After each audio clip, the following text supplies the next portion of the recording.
I'm John Paul Dyson, Director of the International Center for the History of Electronic Games at the Strong Museum. And I'm Shannon Simons, Curator for Electronic Games at the Strong Museum. And this is every iconic video game for the last 40 years. When deciding which game to pick each year, we looked at a variety of factors. The game had to be iconic. People had to recognize it. It had wide geographic reach and was played all across the world. And it had cultural significance with a lot of people even outside the gaming industry. 1979, Asteroids. In the 1970s, Atari ruled the arcade scene. But in the late 1970s, competition came from Japan in the form of Space Invaders. Atari needed a follow-up. Asteroids was the answer. This rock-blasting game featuring asteroids hurtling through space was inspired by the original Space War game from the early 1960s, but it proved to be a gold mine for Atari. Raking in the quarters, both in the arcade and eventually when ported to home console, Asteroids combined this amazing fluidity of movement with excitement. The sound ramped up, the action ramped up, the asteroids came faster and faster. It generated coins by the bucketful and really made a lot of money for Atari and brought internal fame to Ed Log and Lyle Raines, the developers. 1980, Pac-Man. When creator Toru Iwatani was eating a pizza and removed a slice, he got this image of this yellow ball going across the screen, eating pellets. And he thought that that would be something that would appeal widely across genders, across ages. Not only did Pac-Man do well in the arcade, but it became the first game to incite this licensing craze. Pac-Man's fun for everyone. All you have to do is go around a maze. And it also had these wonderful ghosts. In 1982, Ms. Pac-Man became one of the first iconic female video game characters. 1981, Donkey Kong. Donkey Kong introduced to video games two of its most important characters. The first was the game's creator, Shigeru Miyamoto, who saved Nintendo when they're desperately looking for a game to replace their failed radar scope with a delightful game featuring a character called Jumpman, who saved his damsel in distress from the clutches of an evil gorilla. The second character was, of course, Jumpman, who we know as Mario. Without Donkey Kong, there may be no Mario, and video games would be very different than they are today. 1982, E.T. the Extraterrestrial. E.T. is an example of a video game that's remembered for all the wrong reasons. It's considered one of the biggest commercial failures of the entire video game industry. It only took 5.5 weeks to develop due to licensing rights and trying to get the game out for the holiday season. The game just didn't play well. Legend had it that after the game's failure, Atari buried thousands upon thousands of these cartridges in a landfill in the New Mexico desert. And that turned out to be true during a 2014 excavation when all of these cartridges were dug up. E.T. is often credited as a great example of why the video game industry crashed in 1983. A lot of games were being produced and the console market was glutted with games that just weren't selling. The PC industry was also taking off at the time. But when people talk about the crash, they always talk about E.T. 1983, Mule. When people think of video games, they usually think of the games, not the creators. But when Trip Hawkins founded Electronic Arts in 1982, he wanted to change that. He wanted to bring the developers to the fore. And so, he got some of the best developers in the business to create games. One of those creators was Dan Button, who later became Danielle Button-Berry. Button used to say that no one ever died wishing they spent more time in front of a computer screen and wanted to bring that spirit of a board game to a computer game. Mule did this successfully. It's a game designer's game, and one that is still influential today, shaping how we think of multiplayer games for a mass audience. 1984, King's Quest. The game development company Sierra Online became synonymous with graphical adventures, mainly because of the success of the game King's Quest, developed and created by co-founder Roberta Williams, who became one of the most iconic female video game designers. King's Quest combined the best of early text adventure games with pioneering graphics for IBM's latest computer, the PC Junior. King's Quest allowed players a freedom of movement that they hadn't experienced before, including being able to move in front of and behind objects on the screen. It's a game that appealed to everyone, both women and men alike, and people who perhaps weren't even generally fans of computer games at the time. Although the PC Junior itself proved to be a commercial failure, King's Quest found new life when it was ported to other computer systems such as the Commodore 64 and the Apple II line. 1985, Super Mario Bros. Mario first appeared in Donkey Kong as Jumpman. And it wasn't until 1985 when he first appeared in his breakout series, Super Mario Bros. Mario's gameplay became so popular because it was so simple. You scrolled in one direction, jumping over enemies like Koopa Troopers and Goombas, and tried to avoid falling in pits, which made it easy to play for everyone, no matter what level you were. He has appeared in over 200 games on every single Nintendo console ever created. And in a survey in the 1990s, more children recognized Mario even than Mickey Mouse. 1986, The Legend of Zelda. If you first played Zelda on the Nintendo Entertainment System, you might be confused as to why we're introducing this in 1986 instead of 1987. But it actually premiered on the Japanese-only Nintendo Famicom Disk System as a flagship game. It was initially thought of by Shigeru Miyamoto, the creator of Mario and Donkey Kong, as a counterpoint, something that was a little bit more complex. It pioneered this open world feel, this miniature garden, where players could explore the entire land of Hyrule openly, without having a discrete path to follow. It gave rise to some of the most iconic lines in video game history. It's dangerous to go alone. Take this. The Legend of Zelda is still popular today, even with some of the more recent iterations such as Breath of the Wild and Ocarina of Time.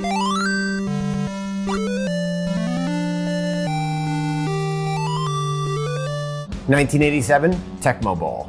Every year, sports games dominate the bestsellers list. Games like John Madden Football are purchased by millions of players every year, but early on, football games were largely absent from the video game scene. There have been games like Atari's arcade game, Football, but it was a pretty boring, abstract game of X's and O's. Tecmo Bowl brought to video games live action, 2 screens, 4 players. It was a real hit in the arcade, and also when it was ported to the home console at home. Tecmo Bowl had bright, simple colors, but most of all, it was the action that took foremost in the game, and that's what made it really exciting. While the teams in Tecmo Bowl were not real, the players were. A licensing deal with the NFL Players Association brought real name players to the game that brought an extra level of excitement. 1988, Wasteland. Role-playing games have been around since the 1970s, first in pen and paper form, and then in computer games. But mostly, they're fantasy games, things taking place in dungeons with spells and wizards. Wasteland was different, not set in a fantasy world, but in a post-apocalyptic landscape, one that was filled not only with a little horror, but also a lot of humor as well. 1989, Tetris. Tetris was originally created by Soviet designer Alexei Pajitnov in 1984 on an Electronica 60 minicomputer. But it wasn't until its release in 1989 on Nintendo's Game Boy handheld that it achieved real worldwide success. The title is a combination of the Greek word tetra for 4 and tennis. It also has its origins in the game Pentamenos, where players take puzzle pieces and fit them together in a box-like puzzle. Tetris became famous as a game that was easy to play but difficult to master. Tetris is still probably the most popular puzzle game on the market. It's something that people can enjoy not only on their computers, but also on mobile handheld devices. It's a game you can play really quickly while you're waiting for the bus. 1990, Microsoft Windows Solitaire. When we think of computer games, we don't usually think of card games. But perhaps the most popular computer game of all time was a card game, Microsoft Solitaire, introduced with Windows 3.0 operating system. The game was crucial, not only in ensuring that people wasted millions of hours of time playing this addicting game, but also teaching them how to use a mouse, a device that was completely new to many people, and so they could learn how to click, drag, and do other things with this device by playing a game. I totally don't play that while I'm at work, do you? No, not at all. No, never have. Never have. 1991, Sonic the Hedgehog. In the early 1990s, Sega and Nintendo were locked in a battle for the hearts and minds of their console fanbase. Sega wanted to paint Nintendo as a console for children. They decided to have an in-house design contest to create a brand new character. They came up with the idea of this blue hedgehog codenamed Mr. Needlemouse, who became Sonic the Hedgehog. With Sonic the Hedgehog, they attempted to appeal to an older audience with someone who was more hip, cool, resonated with Gen X. Then with the advent of the Sega Genesis, and especially with Sonic the Hedgehog in 1991, Sega vaulted forward and just absolutely dominated the 16-bit console market. 1992, Mortal Kombat.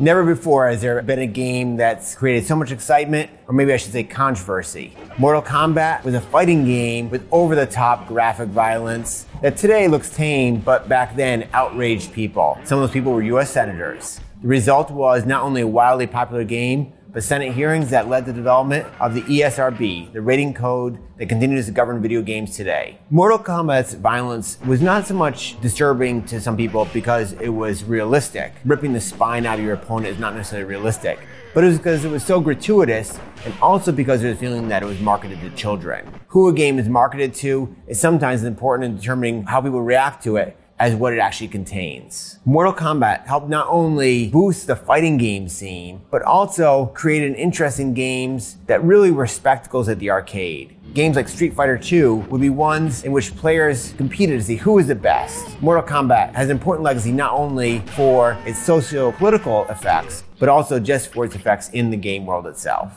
1993, Doom.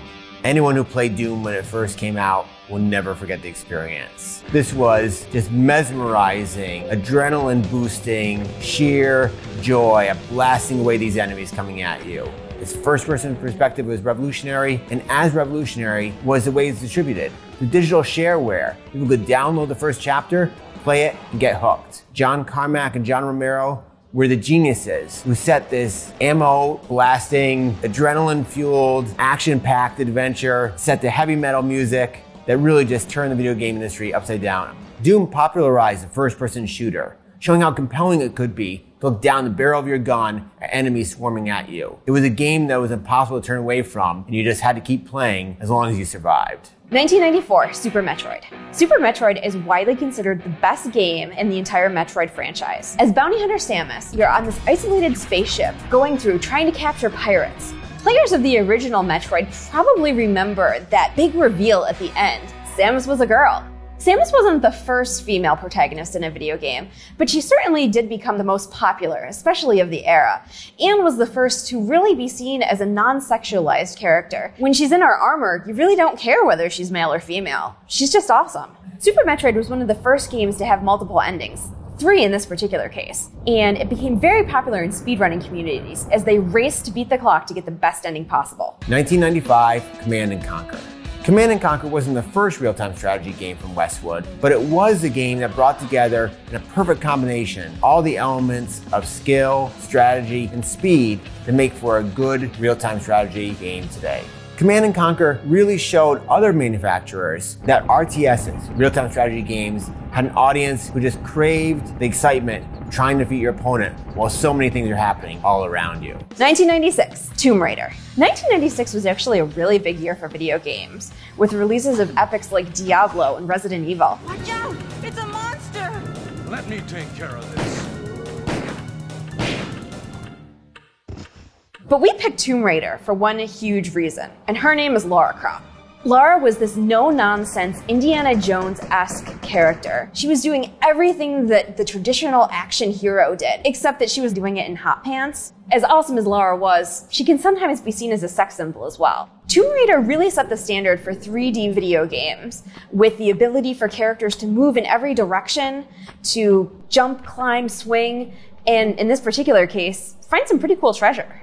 1997, Final Fantasy VII. When Hironobu Sakaguchi released the original Final Fantasy, it wasn't the first role-playing game, but it was really the first to take it to the next level. But in 1997, when Square published the 7th iteration of their Final Fantasy genre, it really broke the mold. Prior to this, role-playing games were mostly super popular in Japan. Final Fantasy VII exploded the role-playing genre in America and Europe. The game allowed you to explore lots of different areas, and as one of these original 4 heroes of light, as you tried to go out and save the world from destruction, you were able to explore different areas, find treasure, and level up all of your weapons and gear. If you started out as a fighter, you definitely had a cooler sword by the end. With characters like Cloud Strife, the devilishly handsome Sephiroth, and Aerith, whose death unfortunately remains one of the most tear-inducing moments in video game history.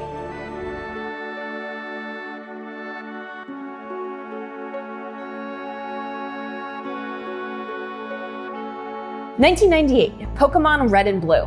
1998 was a big year for Nintendo. They released what's considered sometimes the most popular game of all time, The Legend of Zelda: Ocarina of Time.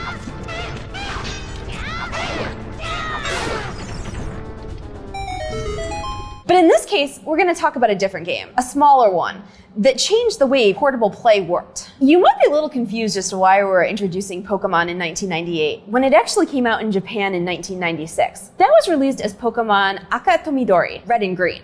The original Red and Green was only released in Japan, and when it came over here, they decided to shorten it to Pokemon from the original title Pocket Monsters, because it needed to fit on the small Game Boy screen, and it was just easier to read. There was also a licensing issue, because there was a Pocket Monsters game already over here. Creator Satoshi Tajiri was this huge bug collector when he was a child, and he decided that he really wanted to give children in Japanese cities the opportunity to do their own bug collecting. He had this vision of insects crawling along the Game Link cable that connected two Game Boys together, and thus Pokemon was born. Pokemon is still considered one of the most popular RPGs of all time, and its legacy can still be seen in the 2016 augmented reality game Pokemon Go, as people walk around with their smartphones and collect Pokemon right in their backyard. Pokemon also created an entire transmedia franchise that included one of the most popular trading card games of all time, as well as anime series, movies, board games, pretty much everything you can think of. You can catch them all.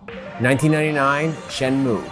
To the non-gamer, Shenmue sounds like maybe a killer whale, but in reality, it's one of the most exciting open-world games ever created. A real pioneer, which players were lost in a world, which they could do all sorts of things, from battling enemies to racing forklifts. Shenmue liberated players to explore in ways that they hadn't really explored before. Its designer, Yu Suzuki, was a brilliant designer who knew how to make a world seem to come alive in ways that really taxed the limits of the Sega Dreamcast. For players, it was a revelation of how immersive a video game world could be. 2000, The Sims. One of the geniuses of Will Wright is that he looked for inspirations in the everyday world. His hit game SimCity drew on the way that a model train set can bring alive a miniature world. Similarly, with The Sims, he found a dollhouse, an inspiration for a new way of playing, one that really changed the way we look at how sim games work in the worlds that they can create. People have been playing with dollhouses for centuries, but The Sims brought alive worlds of players who interacted with each other,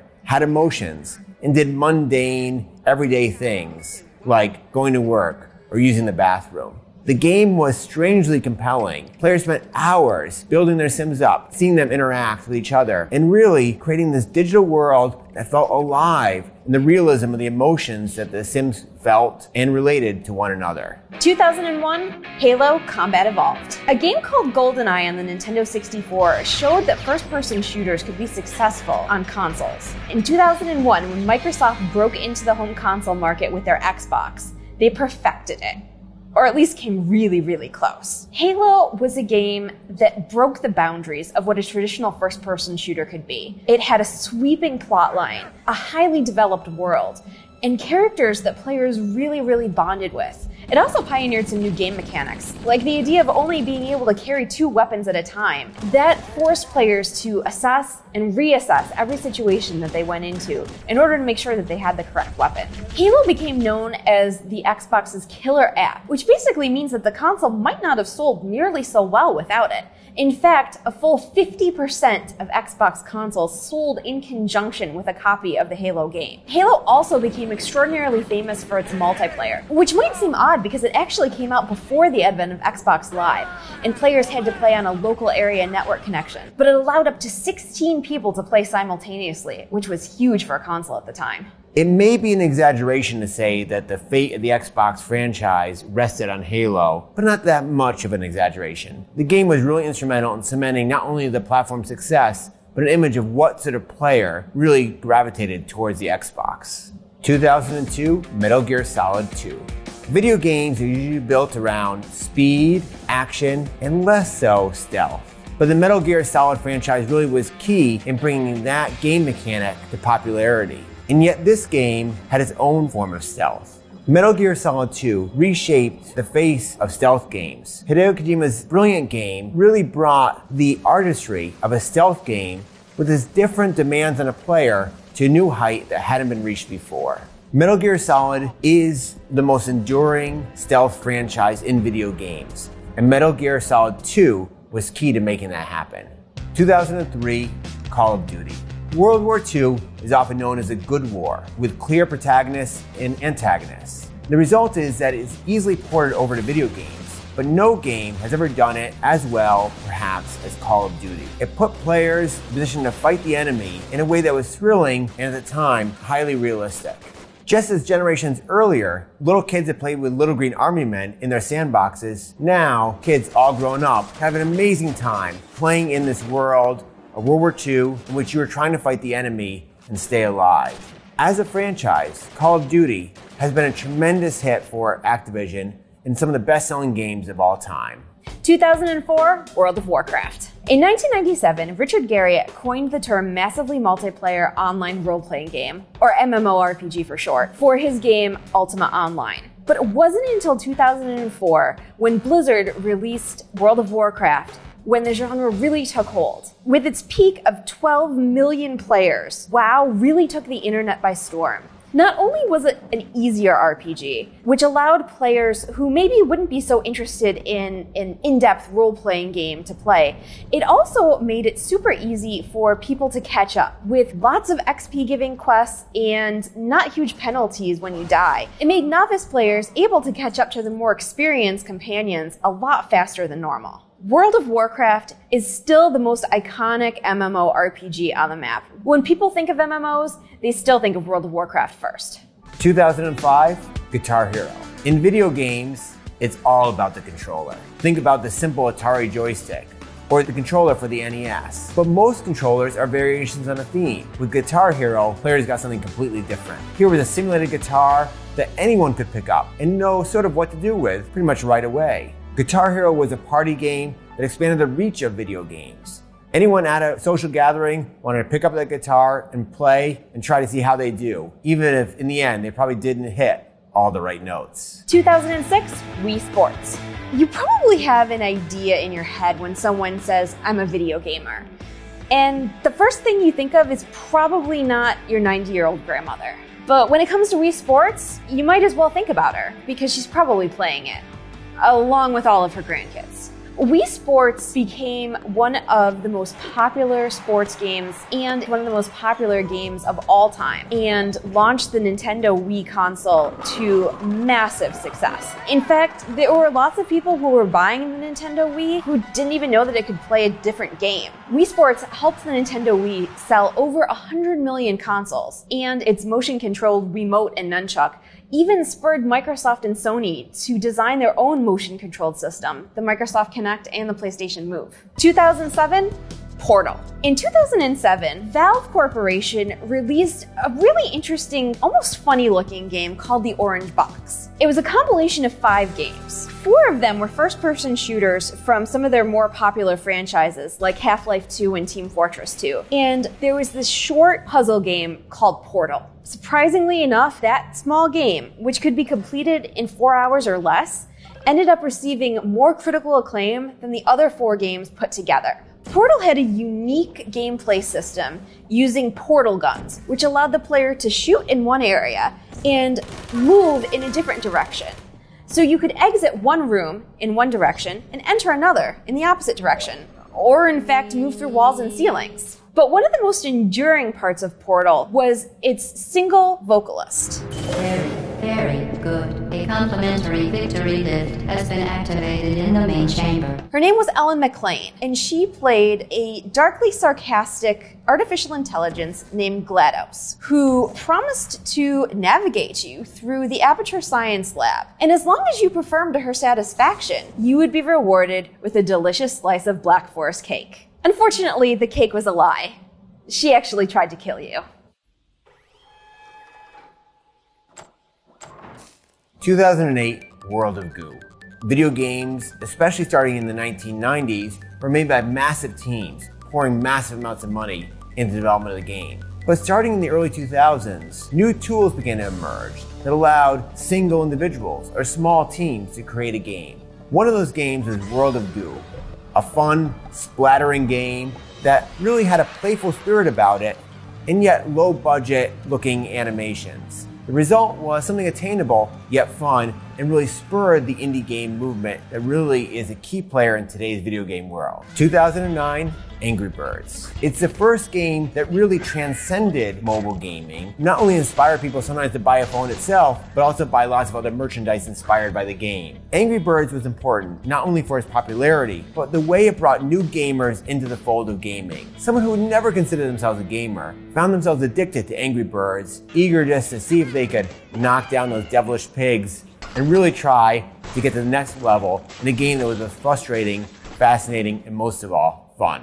2010, StarCraft 2: Wings of Liberty. StarCraft is one of the best examples of the real-time strategy genre. Unlike a lot of the most popular real-time strategy games, it takes place in space, with 3 very distinct races: humans, Protoss, and Zerg. One of the things that set StarCraft apart from its contemporaries was the fact that each faction was uniquely different in how you could build your bases, lead your armies, and what your powers were. The original StarCraft also pioneered what we call today the e-game sports movement. The esports movement was especially popular in South Korea, but with StarCraft 2, it branched out and became one of the most popular esport games worldwide. 2011, Minecraft. A Lego brick affords a lot more variety to play than a talking Barbie. Both can be fun, but one opens up many more possibilities. Minecraft was the Lego brick of the video game universe. It had simple, 8-bit looking graphics that opened up a creative world for players to build things that they could imagine in ways they couldn't build in real life with those atom-based Lego bricks. The result was a game that has yielded millions of hours of gameplay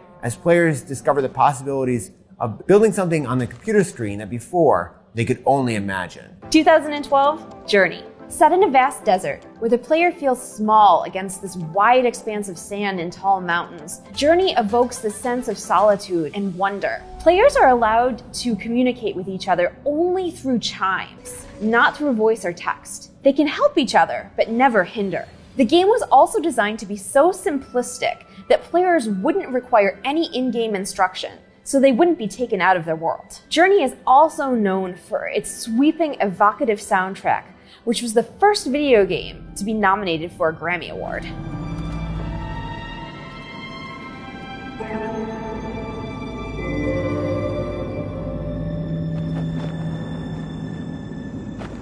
"2013, The Last of Us." Early video games were long on play and short on story. There's not much story in Donkey Kong. It's a damsel in distress, Jumpman rescuing his love. Yet, as games have developed over time, the stories have gotten more compelling, and studios have learned how to tell those stories more effectively. The Last of Us, in some ways, hews to a very standard genre, the zombie apocalypse. With many video games, they're very artificial mechanics that move the story along. Maybe you get to a new level, for instance, or your character gains new abilities. With The Last of Us, you were in the story always, as your main character and the girl who was his sidekick went through the story, developing almost like a novel. It was compelling because it felt real, in a way that more artificial systems would not have. 2014, Destiny. Destiny was developed by Bungie, best known for their Halo franchise. And with Destiny, they created yet another hit. Perhaps best known for its persistent online world, which means that things continuously happen even when you're not logged on. Destiny creates a world where players can do their own thing, but also just randomly meet up with other people for worldwide events. Maybe there's a boss fight that pops up, or a raid that needs to be completed. Everyone can interact, or you can ignore it and just keep on doing what you're doing. The choice is up to you. Bungie also made a commitment with Destiny that it was going to be continuously updated. They said until the end of time, but probably at least until the company goes out of business. Because of that, Destiny receives continuous updates and support, so players never have to worry that they're going to run out of new content. 2015, Undertale. Most video games are developed by a whole crowd of people, or at the very least one or two. Undertale was developed, published, written, and composed by a single person, Toby Fox. He created a game that he wanted to play, and if there was an element in a game that he didn't like, he just didn't include it. So for example, he hated fetch quests because it made you go back and retread old ground. He also hated being forced to grind for experience points. So none of those things appeared in Undertale. One thing that did, however, was a very interesting game mechanic that allowed you 3 choices whenever you faced a monster. You could fight them and kill them like you normally would in a video game, but you could also choose to flee, or you could choose to befriend them. And depending on your choice and your various choices throughout the game, you received a different ending. That could sometimes even continue on to subsequent plays if you decided to play the game over again. 2016, That Dragon Cancer.